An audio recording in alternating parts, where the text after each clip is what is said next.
Hi, my name is Stanislav, but everybody around here calls me Stanino. And I am a gameplay engineer here in Nine Rocks. And in Way of the Hunter 2, my main responsibility is trophy system. So antler generation, let's say horn generation, and everything that's connected with it. We're making the game in Unreal Engine 5, which is a great and really enjoyable tool to work with.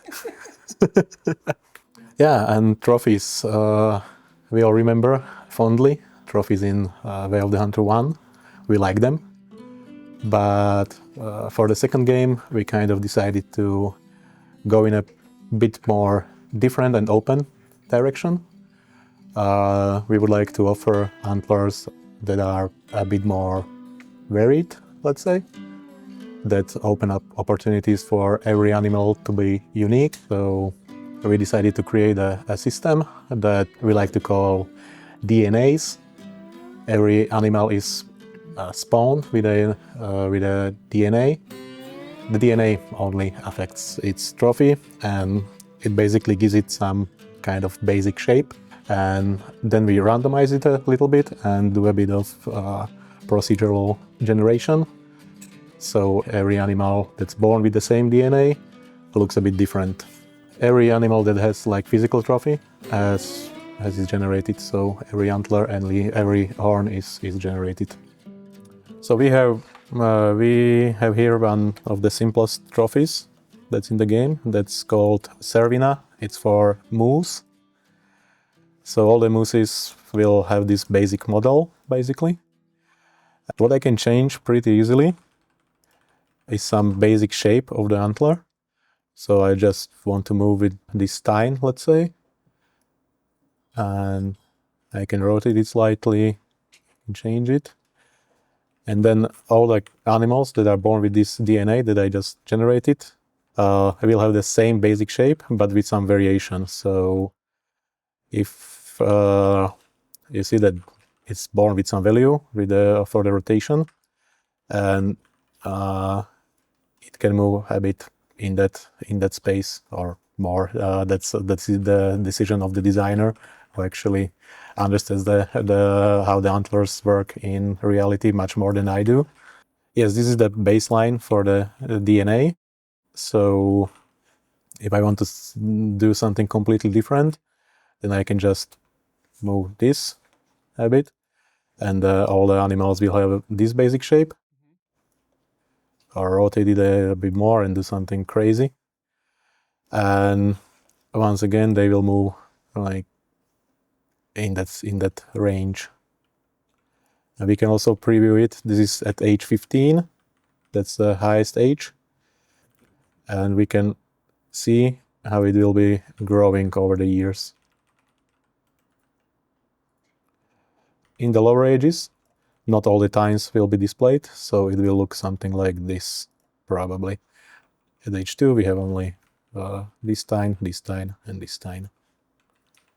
At age 1, we have even less, so the trophy is slightly smaller, and it will have obviously a lower score than, let's say, at 15. Like, top age is quite big, as you can see the difference there. Okay, so here I spawn some animals, and basically you can see that these are all of the same age and same fitness. And with the new system, they can have different number of tines.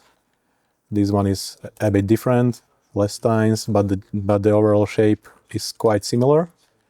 But you can see that the rotations there of the tines is slightly different between these two. So this is how it should work. Of course, with the more complex trophies, it presents a bit more of the difference. But you can see that every animal looks a bit different, and this should be different in one playthrough for the player, but also different players who should see slight difference between the antlers. Currently, we only have typical antlers. Non-typical are planned. I am not sure about the exact details of the implementation, so how rare or not rare it will be, but there will be non-typical antlers in the game for species that obviously have them in reality. So the system supports it, and we are just deciding and planning on how to implement it. And we also have horns in the game. This ones again is the full range, but the low age will be much shorter. You see that a lot of the horn disappear. But once again, as it will grow, then we can have a really huge kind of trophy. We are planning to add more DNAs into the game. We would like to do it in some stages. Obviously, we would like to get a lot of player feedback. We need to iterate internally and see what looks good, what doesn't, and what works. So it's a process that needs to be done, and it will take some time to get to the stage that we will be satisfied with. So with this system, we expect every player to have a unique experience and see different trophies than another player, let's say. And also the animals in the same playthroughs should look different enough that it will be recognizable.